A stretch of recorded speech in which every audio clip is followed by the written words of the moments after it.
Hi, guys. We are here with Aidan Uttinger from the world's greatest experiment. He is the founder of the world's greatest experiment, building a love based economy. I'm going to tell you, first of all, this is a mind blowing thing. What you're about to experience right now in this episode is going to blow your minds, you guys. Powered by love, driven by change. At the world's greatest experiment, they're turning heart energy into clean water, nourishment, and opportunity for those who need it most. Through their love farms, and that's bolded for a reason, we'll get to it, communities in underserved regions, people meditate daily and generate heart energy. This energy is sent to those who support them, and in return, they receive real essentials like food, water, clean water, and access to medicine. With love meditations, they connect hearts across the world in a shared field of healing. Try to process this. Listen here. And through the love economy, they invite individuals and businesses to make their most powerful contribution, creating tangible impact powered by compassion. One act of love at a time, they're building a new kind of world. Wow. Okay. Let's start with Aidan. So, Aidan, in 2 minutes or less, who are you and what do you do? Am I? Well, I guess I've always been somewhat of an entrepreneur, and I like to think I really pride myself on being able to look outside the box and try and find solutions where other people see problems. And I've done a bunch of things in different brands and created. I'm a bit of a storyteller. I love creating brands, but I think in more recent years I got really interested in impact, and the more I looked into charity and this kind of thing, the more I sort of thought that the old model just doesn't seem to cut it. It feels like it's more of a band-aid solution. It's very linear and one-dimensional, and I just feel that we need, a multi-dimensional, more, you know, just a more conscious approach to fixing these problems. So I sort of decided that that was my life mission. I was going to try and figure out if I could come up with something that would challenge the norm and provide maybe a new way of serving those most in need. That hadn't been done before, but that could one day scale faster than the problem. So it's a Wow. very quick rundown on me. Uh, Yes, and it's interesting because you just answered my second question, which was, what did you think your purpose was? So that was, and how did you get to this idea, this experiment idea? Yeah, well, it kind of backtracks a little bit. Like if I backtrack down to my teens, I ran away, left home as a teenager, and Oh, ended up getting in a bit of trouble and decided I needed to do a 180. And all I could think of that was just so random and so out of the box was to grab a globe, in a globe, close my eyes, put my finger on it, and just go where I landed. So I did that. I landed on the Philippines, and yeah, I went to the Philippines. I ended up being an illegal alien, and I got taken in by a Filipino family. I've got three Filipino brothers and two sisters, and I don't know, there's probably about 100 cousins. My Filipino dad's one of 15. And one day when I was wow. sitting down with my Filipino dad, I asked him how I could ever repay him for saving my life. And he told me that when I'm in a position to pay it forward, love or kindness forward to someone instead of the debt repaid. And that was the genesis. That was that's about 25 years ago now. But that was the genesis where I just had this thought, like, it was such a beautifully simple request. He wasn't asking for anything for himself. He just wanted to know that that love would ripple on and through time. And it just struck me that if I did that and the person that I helped did that, it would carry on and an infinite number of people would have their lives changed. And yeah, so I made a promise to myself in that moment, which I still remember very clearly, that I'm going to find a way to pay that kindness forward to much more people while my Filipino parents are still alive, so that I can, show them how the world has changed in some small way or hopefully a big way, because of the seed of love that they planted in that sort of really simple idea. So that was really the main driver for me, to get, to do something in this space. It just took me a while to figure out, what it was. And I had some growing up and some some work to do on myself, I think, before I could see the solution that I've come up with now. If I'm going through some emotional female phase, whatever it is, but I'm already trying to fight my tears. I'm like, oh my gosh, this is so beautiful. Love. So their love is what inspired you. And what is love to you? Well, I think that's a really difficult question to sum up in one thing. I mean, love can be so many things. Um, it's connection, genuine connection, heartfelt connection with the best intentions. I think in the context of what we're doing to try and help those most in need, I think I often define love in a simple way as just being like, if someone is loved, they should have all their needs taken care of, right? Like that. I think that's the most simple version of it, or at least that's what we're trying to distill it down to what we have. If someone chooses love and they choose to be a good person and they choose to, to come from a place of love, they should at least have all their basic needs taken care of. And that's, what we're setting out to try and do. And the experiment, you mentioned that love can solve poverty, right? Can you explain how this works in practice? Yeah, well, when I was starting out, and I was going, okay, what would a completely different solution to the current nonprofit sort of charity models, which they work like a band-aid at the moment. I was like, how would something work that could be just infinitely better than this model? And we live in such a transactional world. People want to get something, and it's just the nature of how we are. And I just thought, I wonder if there's anything in the people who are most in poverty. Do they have something that has a value that we, like as humanity, we haven't quite latched onto yet? Could we be missing something that they have? These people that have no material wealth, they often have no education, they have no access to resources. So it was kind of like I realized it's a big thing, but there's something. And the more I looked into it, the more I sort of, started stumbling across, the whole Dr. Joe Dispenza and the quantum and like there's all this incredible emerging science around energy, love, and how it actually works, like regardless of time and space, right? And so I dove down that rabbit hole, and then it hit me one day. It was like, well, these people, I've lived in these communities myself, so I know what it's like. And they have such big hearts. They have children that they love. They have parents they love. They have the community they care about. They just don't have any resources. And I figured, what if we could, what if we could go in and teach these people how to meditate, generate love, and send it around the world to people that need it? Um, and at the same time reward them for that. If we measure it, we can reward them. And kind of one of the other things I'd just like to touch on really quickly is that there's a big field of research in how nonprofits and the people that they help are actually working right now, and it's quite disturbing. But what happens is initially the person getting the help is grateful, have gratitude, and that's great for everybody. Then it sort of gets to a point where they feel like they're dependent on the donors, and it's actually kind of disempowering for them because they're at the whim of someone else just feeling generous one day, and at any moment they could pull it away. So they have no control. And that over a period of time actually it ends up making them resent the people that are helping them. And when I think about that, I think about if I'm donating to help somebody and I know they're resenting me, it's like that's energetically completely off. So we wanted to take a very different approach where it's more like person to person. We say to them, well, you've got something really valuable inside you. You might not know specifically how to use it in the way, but we can teach you how to use it if you'd like to. And then we have people that around the world who have resources that you might need, who would love to receive the energy because they understand the power of this. So it sort of becomes like not a victim and a savior kind of thing. It's two humans seeing each other, and they essentially are trading. One's trading their love, and one's trading back education or money for clean water or for food. So it gets away from that dynamic that's happening right now, and to the point where it's kind of like you've just got these great business partners that you work with, and both sides get a great deal out of it. So everyone's happy, and over time it gets stronger rather than going the other way.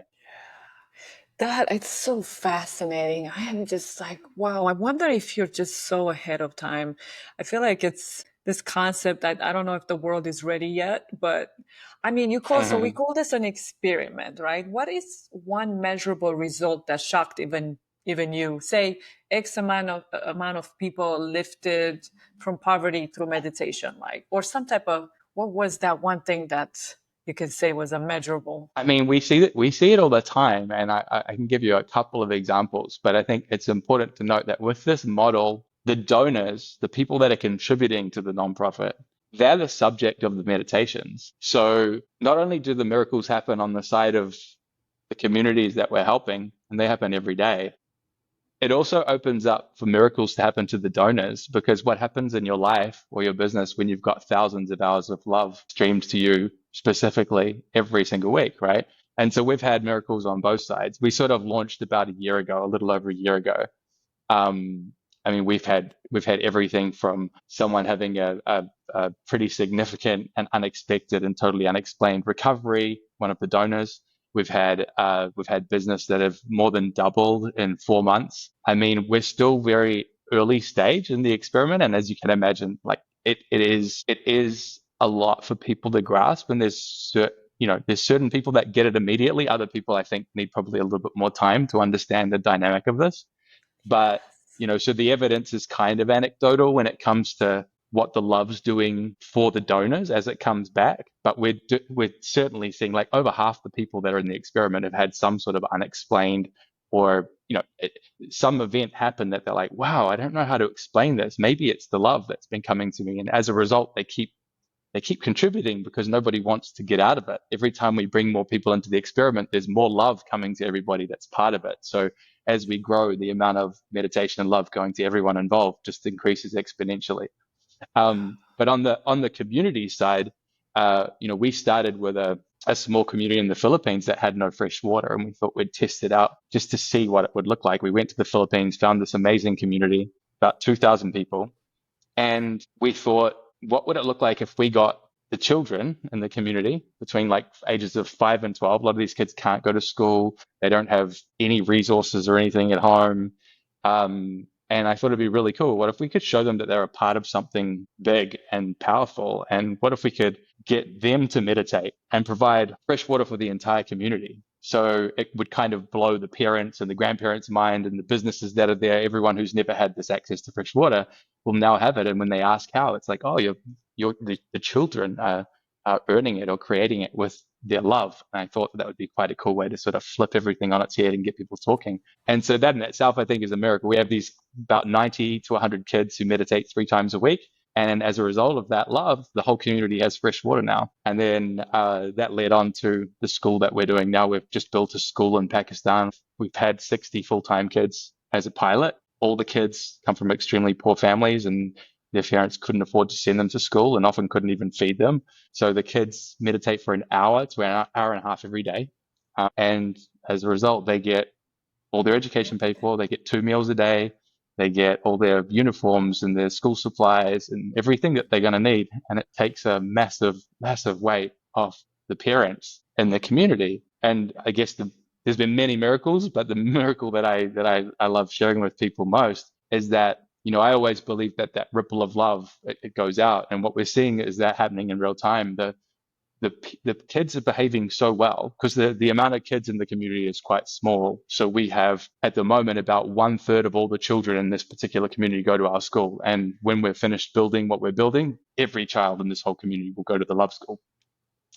And the parents noticed that the children were behaving so much better. They were learning better. They were being nice around the house. And it got to the point where the mothers came in, a bunch of mothers came in, and they wanted to learn how to meditate and send love because they wanted to experience some of the benefits that children had. And then just recently, we did an event where we opened a conscious conference for a friend of mine in Miami, and they made a donation. We got all the love farmers to meditate and send love in real time on a live Zoom call. So everyone who came into the conference got to sit down, meditate for 10 minutes, and see all this love coming to them from around the world. And we had over 300 people in the community where we have 60 kids currently in the school. We had 300 people turn up, from government people to firemen. We had the police were there from the local community, and I had no idea. And when I asked later, said that the police have even noticed, and the government's noticed, because the kids are happy, the parents don't have the burden of having to feed them and educate them. So they have a massive weight off their shoulders because they want their children to have a better life. And some of these kids had full-time jobs before we opened the school. Um, Right. and as a result, the families are more harmonious, and the police are like, man, our job's getting easier in this community now because everything's working better just from having this little satellite of love starting with the children. So I think that's a pretty incredible miracle, actually. Yes, There's been that many is. stories from the community, but that particularly hit me, that 300 people from all walks of life in that community would take time out to come and meditate when meditating is not actually a thing so much in Pakistan. It's not like India, where Pakistan's a little different. And they all came out to do it, and that's a testament to the impact it's had. And we only launched the school on the 1st of November last year, so it's happening pretty fast. Wow. And you mentioned earlier that some people are still trying to catch up and trying to understand the concept. How can we, like, is there a simple way to break it down?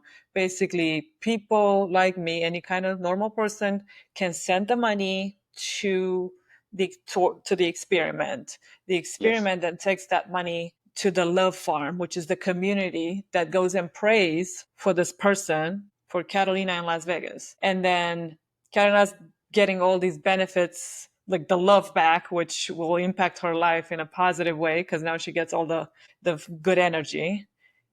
And then they're taking, they're having some fresh water or whatever the needs. Did I understand it correctly? Yeah, that's it. People get a bit. I think people when sometimes when people hear it, they get a bit caught up with the love thing, and they're like, "Oh, but how do you know they're sending love? And how do you know they're doing this?"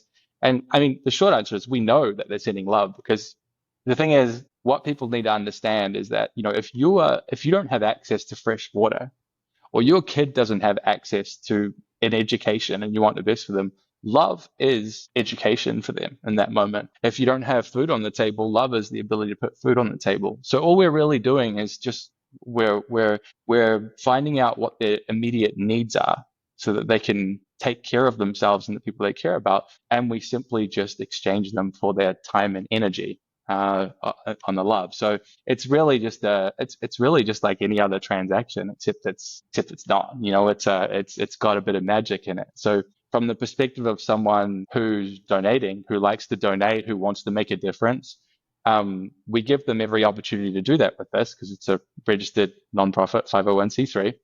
But you're actually giving them so much more than just what they need because you could just give them water like many nonprofits do. But with this, you're giving them the gift of meditation and self-reflection and connection with source. The kind of thing that if you're suffering and you are worried about how you're going to put food on the table every day, you don't have time for that. So you're giving them what they need, physically, but you're giving them what they need spiritually as well. And then you're also getting back that love. So it kind of creates a really interesting and exciting, I think, experiment where it's like, well, I want to help anyway. This is just a better way of doing it. They're getting better help than they would get if I was just giving them water, which costs the same.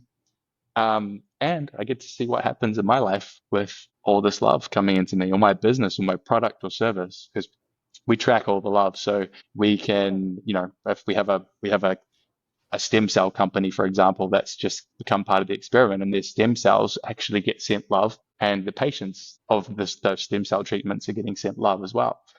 So there's ways that this can be more than just a donation and a great way to help people. It can actually be maybe a catalyst for your business. If you're a heart-led business owner, or you put love into your product, or you want to put love into your product, we've sort of got a system now where businesses can just plug in go from one day void of it to the next day, tangible, measurable, third party verified love flowing to their product or service, which I think is something that we haven't tapped into yet, as humanity. But I think at some point, our food, our water, our companies, our customers, I think we will be able to prove that if you put love into those things, they will function better, they will grow better, they will yield better results. It's true. Well, I believe seeing, I don't know, maybe that was just, but I do remember reading about a study, water, and Mhm. how it changes. I think you know what I'm talking about, right? Yes, yeah, yeah, for sure. Masaru Emoto is a Japanese scientist, and he was sort of the pioneer in that space.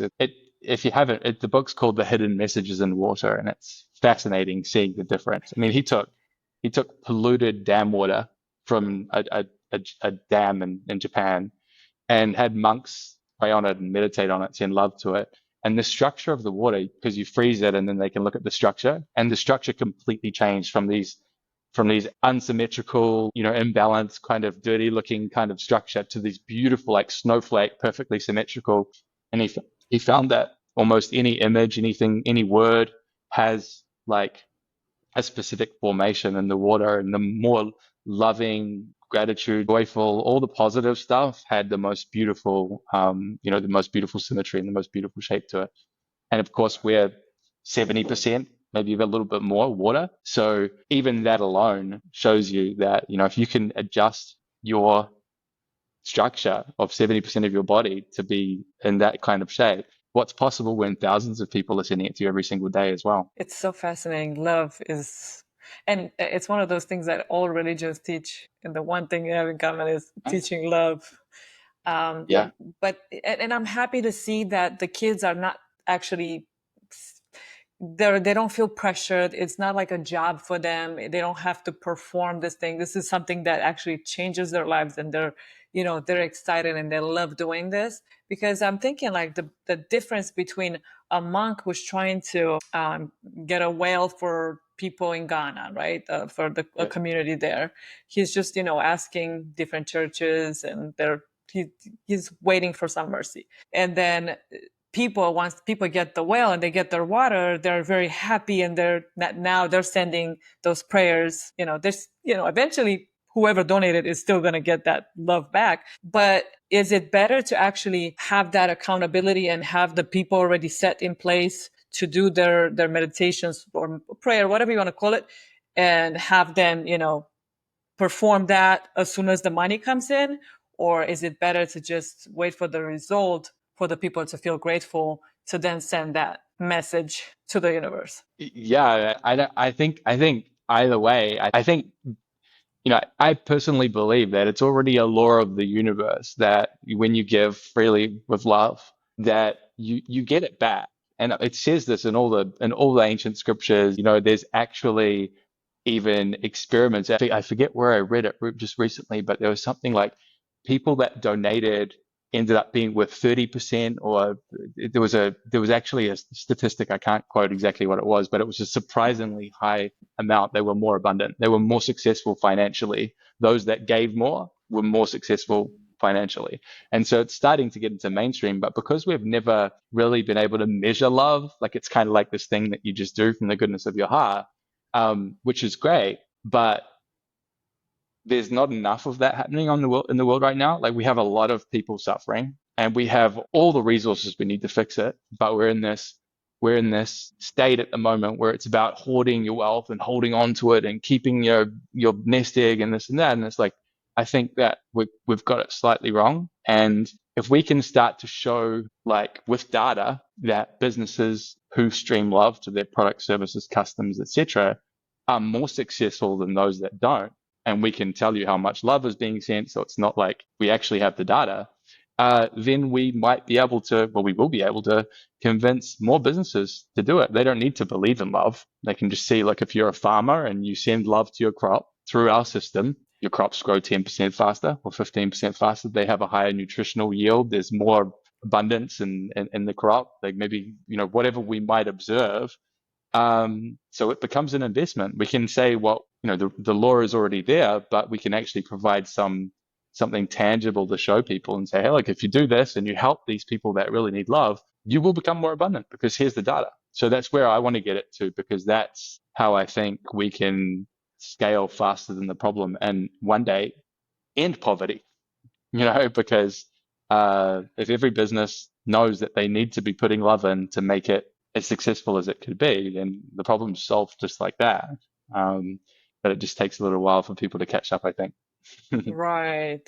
Yeah. And So of course, it has to start with you, because if you are love, then your business obviously is going to succeed. Why meditation and not prayer? Because even although I think, what was it, King David, right? He talks about meditation in, what was it, Psalm 19, 14. What was it? Let the words of my mouth and the meditation of my heart be acceptable in your sight, O Lord, my Yeah. rock and my redeemer. Well, some people, we have a lot of it's a like a lot of, it's got to be a prayer versus meditation. I don't meditate, I pray. What is why the meditation and not the prayer? Well, to my understanding of energy as I've gone into this is a prayer, a meditation, heartfelt love, or something that you're sending to someone. It's actually the same thing. It's got the intention behind it. People label it different things, and even like if you follow the Bible, God is love. It's like right in the beginning, like it's we don't need to we didn't want to call it something that might have any sort of sense of duality or like or like if it's praying for someone, well, who's praying to what? You've got Buddhists and you've got Hindus and you've got Christians. It's like, so we wanted to strip it right back down to the core of what it is. It is just love, and we figured that was the best way. Like, it doesn't need to be specific to a specific religion. But for example, our school in Pakistan has half Muslim and half Christian kids. It's just because of the community. We took half from the communities and put it together, and these guys meditate and send love together. And we always teach them that whatever it is that gives them the strongest feeling of love, whatever their religion is, whatever creates the most strongest feeling of love for them, then that's a great thing to think about when you're generating love to send to somebody. So we're trying to, yeah, I guess the short answer is just that I think it's the same thing, just labels. I think energetically, Right. I think it does the same thing. Yeah. Yes, and I'm happy to see that it wasn't a choice. Like it wasn't like because you wanted to be more on the Eastern, I guess, Buddhist side. It was more just a generic. This is what would be a more generic term. I'm not trying to dissociate from Christianity, Judaism, or Islam, or I'm just trying to be a lot more open-minded, universal term for the same, ultimately same purpose. Okay. Absolutely. It's just it's the simplest. It's distilled down to the core essence of what every religion that I've looked at, what I believe when I read it, the essence of it is, right? And remembering we're dealing in really remote communities sometimes who have not had much exposure to anything. Um, so they may not have a big education or a big knowledge base of what's out there, but they all understand love, right? They all have families, they all have people that they care about, and so that's the easiest way to get them to be able to feel that feeling and recreate it is to think we get them to think of as part of the exercise when they're meditating. One of the first things they do is think about who you're grateful for, who do you love, like who has been good for you, who's helped you, whatever gives you the strongest feeling of love. So I think it just makes it just simplifies it, and I think that's actually a better way to go anyway. We tend to overcomplicate things sometimes, humans. True, for different reasons. I agree. Yeah. Tell me about Sierra Leone. And that video on your website made me cry. I was just crying out of control last night. Uh, So, to give people a little bit of an idea, at the Love Farm in Sierra Leone, women find healing and purpose through meditation and vocational training after surviving sexual violence. How do you measure the impact of these practices on their mental and emotional recovery? Yeah, well, the short answer is we don't have a structured way of this yet. I mean, we launched a year ago, and right now I'm just like, let's just get this project out there, and we will see what's working, and over time figure out what are the metrics that we can actually report on. But you're right. These girls in this part of Africa in particular, they have an issue with sexual violence. There is thousands and thousands and thousands of these women who have children often as a result of the violence, and they kind of get ostracized from their families a lot of the time and their communities. I don't know if I'm choosing the right words, but almost like unclean or impure. It's something related to religion, and just it's a bit of a backward way of looking at it. So these poor girls who've gone through this traumatic experience and are reliving it every day because I have to imagine when you've got a child as well, right? So it's a constant, no matter how much you love the child, there's like a little reminder. As soon as I heard about this, like we have to help these people. Um, and so we want them to be able to provide for themselves and their children, right? And often you can imagine what kind of work they end up sometimes are at risk of going into if they don't have any other options. Yeah, so that we have this vocational training option, so women can learn to do hairdressing or bootmaking or seamstressing, and they come in, they learn for 6 to 12 months, even up to 24 months, I believe that are some of the courses that we've got will go for now. And at the end of it, they've got a qualification and a skill that would allow them to go get a job that will provide enough for them to look after their child and themselves and not be a risk. And then on top of that, we have a little daycare set up at the facility because they all have young children, and we figured they can't learn properly if they're worried about if their child's safe, um, so yeah, that's been really great. We only launched that one the first of May, I think, was the first day that they started. So it's only a new project, but within 2 weeks of them starting, no one had meditated before. They didn't even know what it was. Almost without fail, I don't think anybody knew what it was. The guy that run the program had heard about it and never done it himself. So we did a little training with him, and he was just, I've never seen a guy so happy after doing like a meditation or anything. He was just, oh my God, how did we not know about this? That was amazing. Like the girls are going to love this. And, it was just incredible to see that something so simple, they just didn't even know about it. And he came back to me after the first week or two and just said, man, the difference in the girls is just crazy. Like many of them haven't felt love for maybe for a long, long time, if ever in some cases.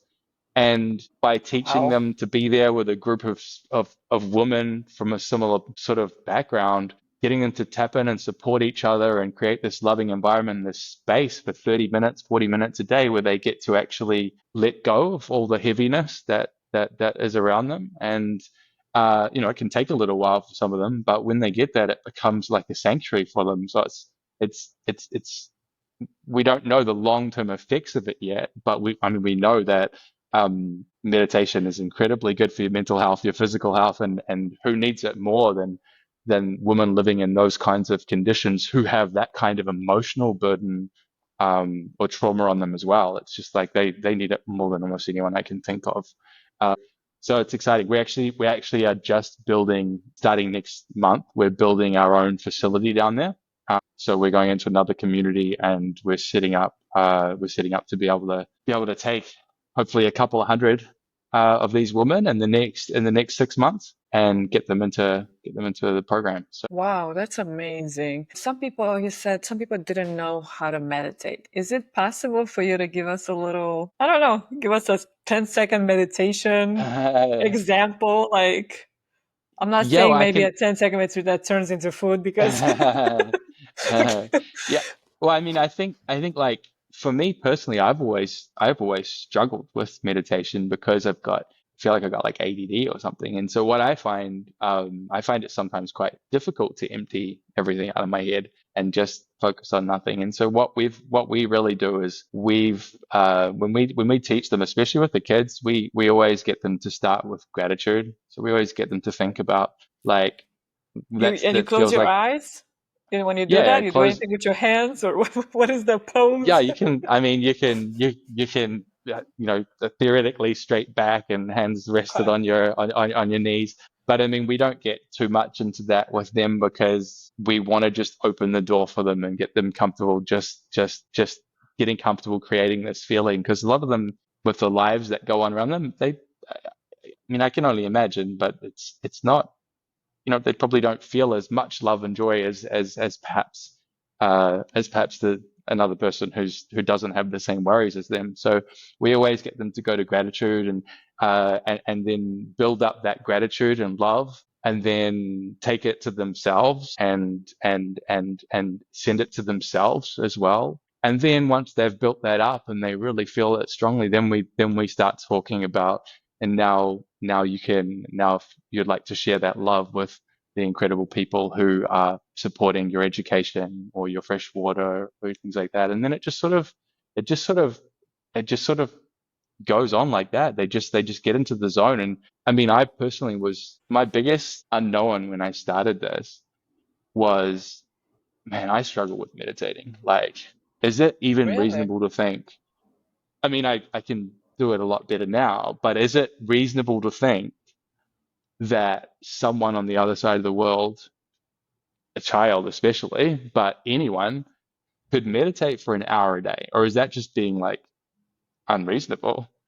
But what I've found is that when they understand that it's a tool for themselves and their health, and they understand that it can help someone else on the other side of the world, and they can see it as a vehicle to get where they want to go when there hasn't been one available for them, i.e., the kids that we're educating couldn't go to school before. They didn't have the option. It's actually they love doing it. I mean, we started with an hour at the school in Pakistan, and after the conference I mentioned earlier in the podcast, where we opened up the podcast for all the guests, the kids came back and they requested if they could do an additional 30 minutes at the end of the day because they loved it so much. So we only asked of them an hour a day for the kids to pay for everything, their education, but they've actually doing an hour and a half as of 3 months ago. That's how much they've been doing because they love it so much. And it's important to think about this if you're a donor or if someone that's interested in what we're doing. There's a number of key differences with a normal charity. But with this, what you're doing is you're giving that child a choice. You're empowering them. Do you want to learn? Do you want to go to school? Yes. Would you like to learn to meditate and send love to pay for that? Yes. I'd be over the moon to do it. And so it's no longer like the community or someone helping someone go to school. It is from the child's perspective. The child is paying for their own education. They're valuing that they really, really care about the work they're doing, being the love, and they also really care about the school and their education because they're putting their energy and their heart into being able to attend there. And so that's what makes it really, really different. I think I haven't seen another model like this that does that because it empowers these kids. Where else, these 5-year-old kids and 10-year-old kids are paying for water for their grandparents, and women obviously paying for their vocational training and daycare for their children with their hearts. So they do take it very seriously, and they love it because it's a doorway to them to a better future, and nobody's given them one of those before. So it's quite interesting when you look at it that way and you understand the dynamic. And I'm constantly surprised at how well the kids do it and how they just absolutely love it. So it shows me that we're onto something with this. No? Yeah, Yeah. definitely. It's that's so fascinating. I have some deep questions for you. Well, I mean, that's relative, subjective. And each answer has to be less than 5 seconds. It's just Okay. that's the key. That's the Okay. Whatever that's the comes to problem. mind I guess first. yes. So how can we make these answers really short while they're so complex? What is your deepest existential question? The twist. 5 seconds. Yeah. How can I do what Right? I'm doing faster, and more efficiently? But yeah. Oh, It's wow. speed that I struggle with. I think I've got, yeah, I think Yeah. that would, yeah, it's a tricky one. Yeah. How could you do this experiment faster? Right? That's the question, Yeah, right? like, yeah, Yeah. like I That's feel a like I know I'm brilliant doing the question. right thing, and I just like I think I understand the energy and all that, but I'd love to know if there's a shortcut or a faster way because I want to see these changes affected in my life, in a big way. So I'm constantly thinking about that, but you sort of got to let go and let God a bit. Yeah. Wow. I love Yeah. that. Looking back, what made you feel most alive? I think traveling and connecting with people, especially people in these areas. When I lived in Different the village in cultures. the Philippines, yeah, just experiencing how freely they give what little they have was humbling, and always Your is surprising to me. Yeah, your accent. So is it New Zealand or is it Australia? It's Kiwi. I'm a New Zealander. I lived in Australia for about 7 years, but I've been sort of living all over, so I've got a bit of a morph. Interesting. And now you live in Brazil, you mentioned, right? Yep. I live in Santa Catarina, South Brazil. I've been here for about That's three my years name. now. Wow, what are the odds? Yeah. Yeah. Uh, but it's the best part Wow, of that's Brazil, in my very opinion. Yeah. fascinating. Yeah. Hmm. And the third one, we have ask God one question now. Uh, the same one I ask him every day is just I always just ask for the strength to be able to be the person, be the man that I need to be to, do the best service to the people that I'm trying to serve. I mean, that's the only question that I ask him over and over again, like that's the thing. I'm just asking for him to help me be the best version that I can be to realize this as fast as his will sort of permits for. Oh, and what is your greatest accomplishment so far? It's definitely been doing this. And because it's been so Yes. hard, when we're starting, literally everyone thinks you're crazy when you tell them that you think love could be an amazing currency and you're going to do it. And people look at you like you've lost your marbles. And, um, but where I'm now at a point where I can show them amazing videos of the school and explain that there's a whole school of kids that are educated with love, and it's at the point now where it's getting easier because they can see it now and that they don't have to just see the vision that I could see. But this has for sure been the most rewarding thing. There's like, even when it's hard day for me, if I think about all The these kids, impact you made. they're meditating, and then and seeing the videos that the school teacher sends you of the parents crying with gratitude and just being so, they just can't believe that this school, the first in the world, found its way to their little remote community in Pakistan. And I just that I can't really have an overly bad day if I always just remind myself of that, actually. So it's great because the very gift that I've been wanting to give to these guys, I actually get it back. So it's a good example of how the energy works anyway, because it's the one thing that can pull me out of any rut. Just thinking, wow, look at what you've done. It might not be on the scale or the size, or people might not know about it yet. But I mean, I'm getting it back every day. So it You've keeps me started going. something Yeah, fascinating. Yeah. yeah. Would you actually, this is not part of the 10 questions, but are you considering also India as one of your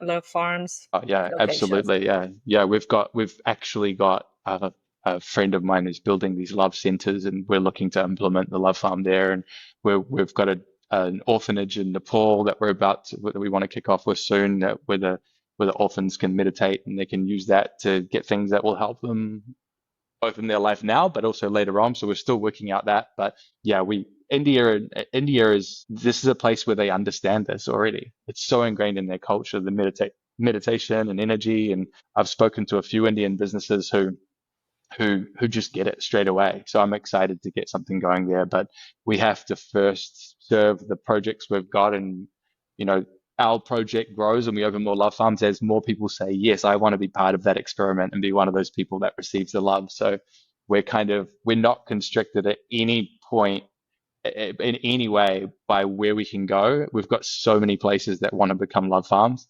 So we just got to get the word out. But India for sure. Yeah. Nice. Yeah, I know, because the war now is like, oh, I don't want people to think, well, you have a love farm in Pakistan, therefore you might be pro-Pakistan and anti-India. So it's like, no, just that's not a thing. No, Okay. totally. It's important for me to have all the things covered. I don't want anyone to be able to say anything like that. Like we don't care about race, religion, anything. Like we just care about who needs the most Love. love and how can we get it to them as quickly as possible. Nice.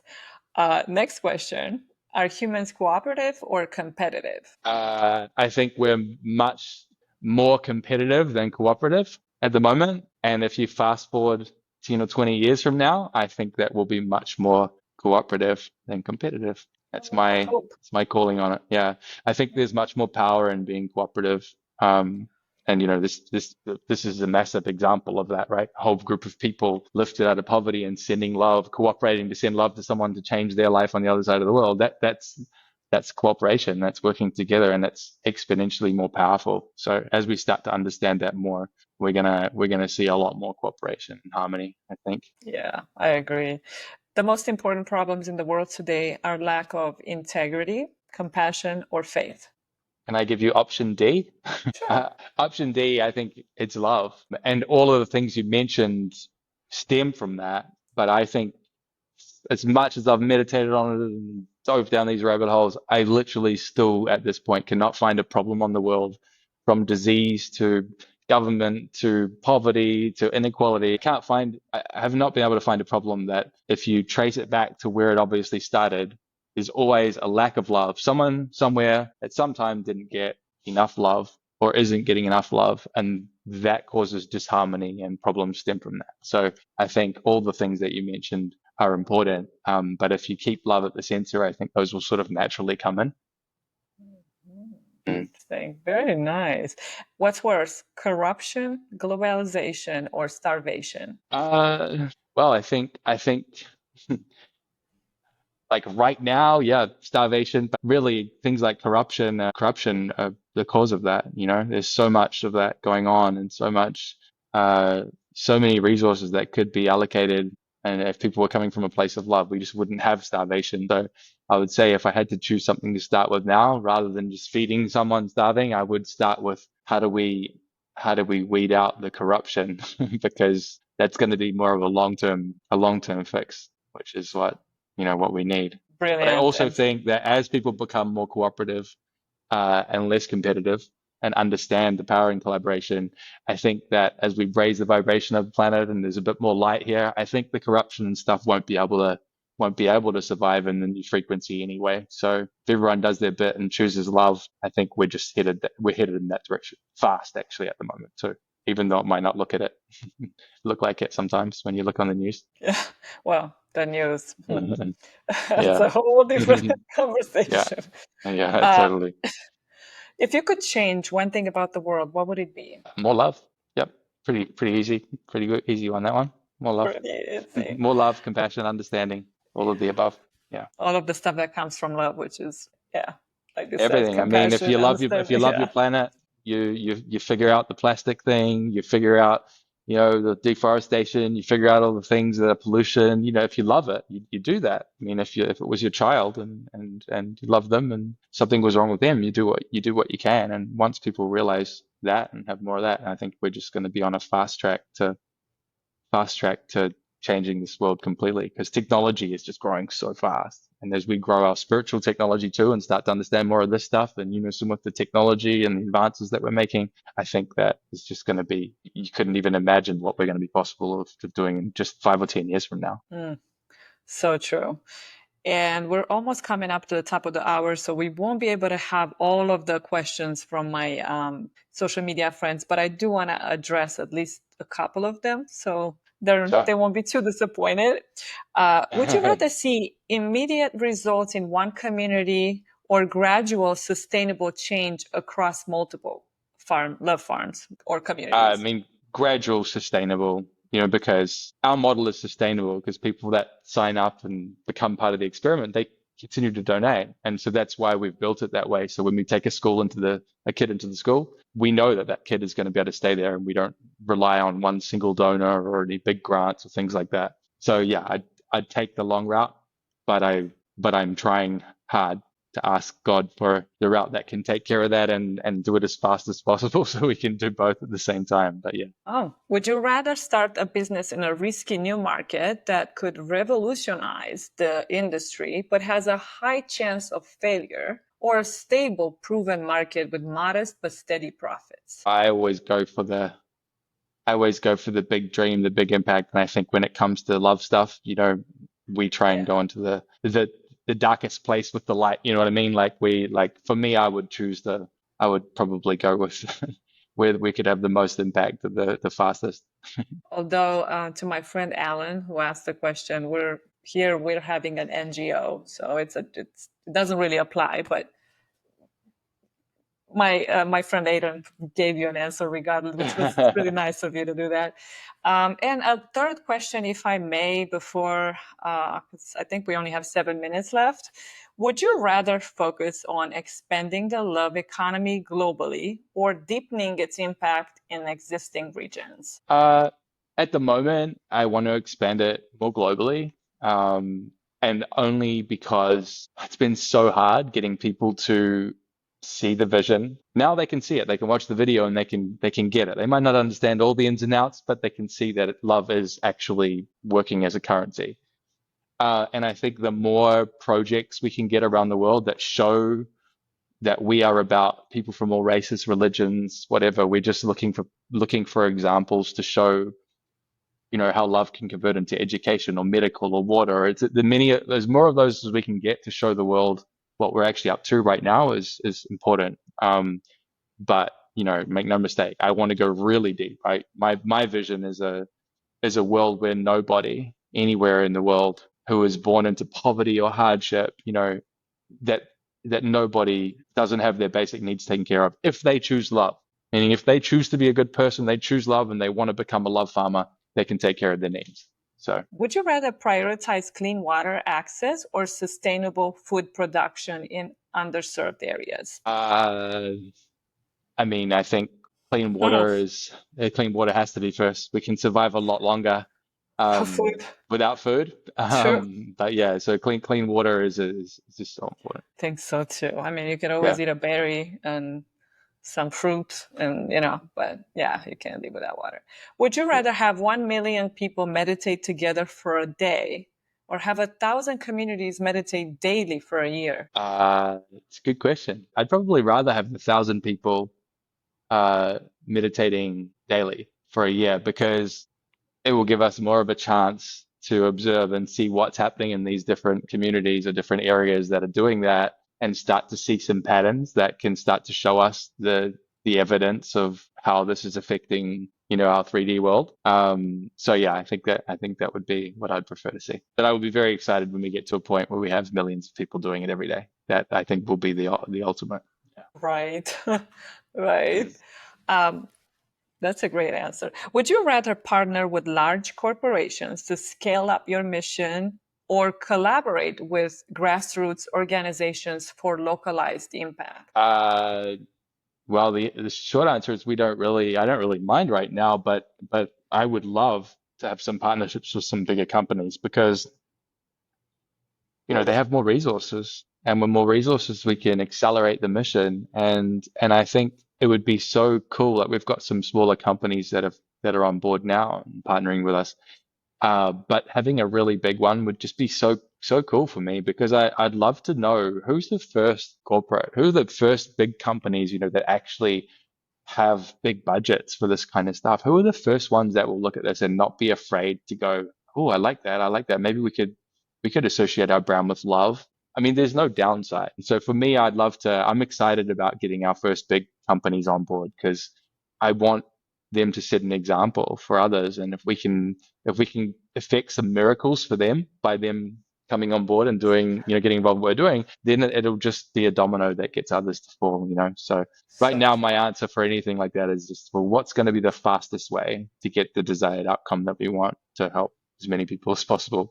So big is good, but I'm taking so small at any level right now because that helps as well. true. Yeah. Actually, yeah, maybe you should just start contacting big corporations and big names and yeah, maybe Yeah, I think that's once we get a bit more, like we've got a good sort of track record now, but on the scale of things, it's still pretty young. So I'm just trying to get as much positive stories and examples of how it's affected the communities because I know at some point there is going to be a big company that does care and does love and has heart-led leadership. And when they take the time to understand what we're doing, I think someone will want to be first.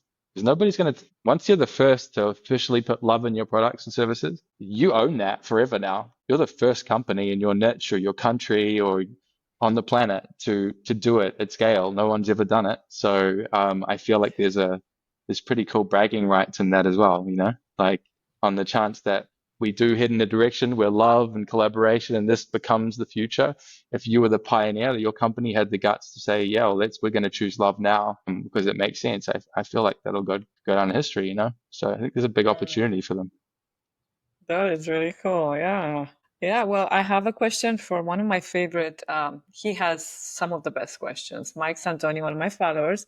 Would you rather measure success by the number of lives touched or the depth of transformation in a few lives? Well, I think it's a good Right? question. He So always comes yeah, up with some good questions. Thank you, it's a Mike. good question. I mean, I think the goal is to touch lives very deeply with what we're doing. And I think that that's exactly what we do with the model that we've got. So we just by default, we go deeper than most because they're getting more aspects of who they are taken care of when they participate in our project. But I also think that giving a large amount of people a little bit of love, because if you're in this place where you don't have any love and you're just life is a battle every day, I know from experience that little act of love, that little sliver, that little like crack in the door that lets the light through, can literally save your life and change your life. So I think if I had to choose between one of those, I think I would just go, well, let's at least get everybody a little bit to show them that someone does care and someone does love them, and there's hope. That's nice. Wow. Would you rather receive recognition from global leaders or heartfelt gratitude from communities you serve? About gratitude from communities. Yeah, yeah. Yeah. I don't And care that was, about the yeah. I don't care about the recognition. But what I would love that comes from the recognition is that obviously gets more people to see what you're doing. So it's a quandary. But me personally, I don't care about the recognition. I care about the impact. And if we can find a way to get the word out there and to get people to know what we're doing, I absolutely don't mind if I'm never acknowledged for this. I just want the project to get the power behind it that it deserves. Because I know everything is going to happen exponentially faster as we get more and more involved, because Yeah. it's just the math. And I don't know if you've read the book. I'll just be really quick with this, but the power versus force, and it measures the frequency of different things. And one person in a state of fear and guilt and shame, which is the two lowest vibrations, human vibrations. Fear is a bit higher, but still down there. One person vibrating in a state of love is able to offset energetically about 100,000 people vibrating at those lower frequencies. They've proven this. And then when you get two people in vibrating in love, it doesn't just double it. It has another effect on it, a resonance effect, where it actually makes it that you can offset even more. So it's always encouraging to me to think about that. When you look at the world, you go, well, you don't need to get to 51% of the world to understand this stuff. You only need to get, if you get 0.5% of the world to do this every day, the whole world would not be able to fight it. It would go to love energetically. That's just the way it would work. I find that interesting. That is absolutely wow. That is. I love that. And I guess the last question, would you rather spend a day with someone who doubts the love economy or a day with someone who is passionate, like a passionate advocate for it? Definitely the passionate advocate. Yeah, yeah, Really? I want to know 100%. why. Yeah, because the what I've learned is like the truth is that this works. That's the truth. People don't need to believe it. If they're not there yet, that's fine.